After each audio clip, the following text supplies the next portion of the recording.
হবে না। তুমি মাদ্রাসার ছাত্র, তোমার দ্বারা কিছু হবে না। তুমি মাদ্রাসা পর্যন্ত, মসজিদ পর্যন্ত তোমার দৌড়, মাদ্রাসা শিক্ষক পর্যন্ত তোমার দৌড়, তোমার মাথার মধ্যে সেট হয়ে আছে। এবার ডাকসু ইলেকশনে দেখেছো, যারা নির্বাচিত বিপি পদে দাঁড়িয়েছে সবাই মাদ্রাসার ছাত্র ছিল, সবাই মাদ্রাসার ছাত্র ছিল। এরপর তোমাদের মধ্যে পিছু টান কেন? তোমাদের মধ্যে পিছু টান কেন? তোমরা কেন মনে করো মাদ্রাসার শিক্ষার্থীদের দৌড় মসজিদ পর্যন্ত? আগে বলা হয়তো মোল্লার দৌড় মসজিদ পর্যন্ত না, মোল্লার দৌড় মসজিদ পর্যন্ত না।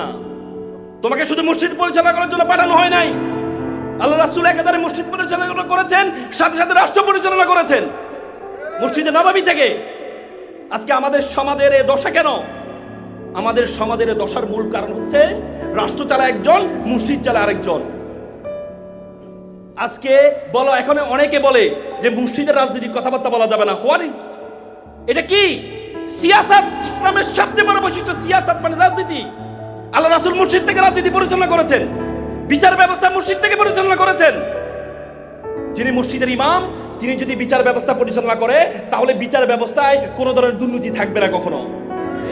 গ্রাম্য যে বিচারগুলো হয়, যে রাজনীতি ব্যক্তিত্বরা বিচারগুলো করে, তাদের মধ্যে নৈতিকতা নেই। মসজিদের ইমাম দ্বারা যদি বিচার ব্যবস্থাগুলো পরিচালনা করা হতো, তাহলে এক একটা এলাকা মসজিদের মতো শান্তি পরিণত হইতো, সেখানে কোনো বৈষম্য থাকতো না। মসজিদ আমাদের শিক্ষাতে কোনো বৈষম্য থাকবে না। বড় লোক ছোট লোক সব ধরনের লোক একসাথে দাঁড়াবে, একসাথে দাঁড়াবে।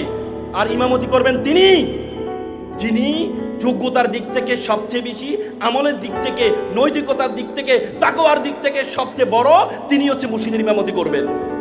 আজকে সমাজগুলো যদি বলা হয় সমাজ পরিচয় করবেন তারাই যারা তাকওয়ার দিক থেকে, নৈতিকতার দিক থেকে সর্বশ্রেষ্ঠ, তারা সমাজ পরিচালনা করবে, তাহলে আমাদের বাংলাদেশ মক্কা মদিনার মতো সুন্দর দেশ পরিণত হবে। মাদ্রাসা, মাদ্রাসা তোমরা জানো মাদ্রাসা কি? মিম, মিম মানে মক্কা এন্ড মদিনা, দাল মানে দার্স পাঠ, রা মানে রহমত, সিন মানে সাকিনা। যে শিক্ষার মধ্যে সাকিনা এবং রহমত আছে, যে শিক্ষা মক্কা এবং মদিনার শিক্ষা, সেটা হচ্ছে মাদ্রাসা। আর তোমরা হতাশ হও মাদ্রাসা পড়ে, মাদ্রাসা পড়ে হতাশ হও যে মাদ্রাসা পড়ে কি করলাম, ভুল করলাম, ভুল করলাম। তোমাদের মাথার মধ্যে ঢুকিয়ে দেওয়া হয়েছে, তোমাদের মাথার মধ্যে সেট করে দেওয়া হয়েছে যে মাদ্রাসা মানেই তুমি ভালো কিছু করতে পারবে না, পর্দা করে ভালো কিছু করতে পারবে না। তুমি যখন হিজাব পরবা, পর্দা করবা, তার মানে তুমি সমাজে ভালো জায়গায় যেতে পারবা না। দেখিয়ে দিয়েছে না ঢাকা বিশ্ববিদ্যালয় ডাকসুতে হিজাব হিজাব স্লোগান হয়নি, ডাকসুতে স্লোগান হয়নি, চাকসুতে স্লোগান হয়নি, জকসুতে স্লোগান হয়নি। কেন? হিজাবি মেয়েরাই ডাকসুতে নির্বাচিত হয়েছে। শুধু নির্বাচিত হয় না, সর্বোচ্চ ভোট পেয়ে নির্বাচিত হয়েছে। তার মানে হিজাব কোনো প্রতিবন্ধকতা হতে পারে না, হিজাব কখনো প্রতিবন্ধকতা হতে পারে না। একটা বাবা একটা মেয়েকে একটা আইফোন কিনে দিল, আইফোন কিনে দেওয়ার পর বাবাকে বললো যে বাবা তুমি আমার মোবাইলের জন্য একটা কভার নিয়ে আসো, একটা প্রোটেক্টর নিয়ে আসো। তখন একটা মোবাইল কভার একটা প্রোটেক্টর নিয়ে আসলো, লাগানোর পর মোবাইল লাগালো।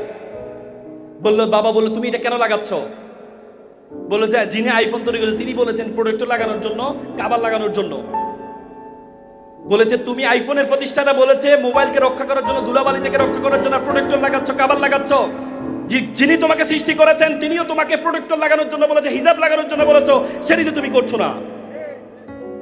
সুতরাং তোমাকে সুন্দর রাখার জন্য, সুন্দর রাখার জন্য তোমাকে হিজাবের মধ্যে থাকতে হবে। হিজাব কখনো প্রতিবন্ধকতা হইতে পারে না।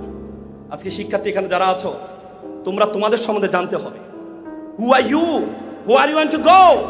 তুমি তোমার সম্বন্ধে জানতে হবে। আল্লাহ তাআলা তোমাকে কেন সৃষ্টি করেছে? আল্লাহ তাআলা তোমাকে অনর্থক সৃষ্টি করেননি, আল্লাহ তাআলা তোমাকে অনর্থক সৃষ্টি করেননি। তোমাদের মধ্যে বিজয় হবা কিনা, বড় হবা কিনা একটা কিছু টান আছে। বলা হয় যে একটা ইলিশ মাছ একসাথে 10 থেকে 15 লক্ষ ডিম দেয়। প্রত্যেকটা ডিম ইলিশে পরিণত হয় বলে মানুষের চেয়ে ইলিশের সংখ্যা বেশি।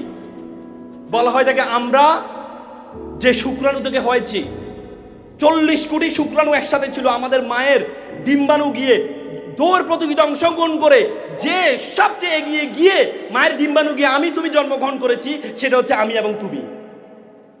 This is the beginning stage of your life. You are the winner.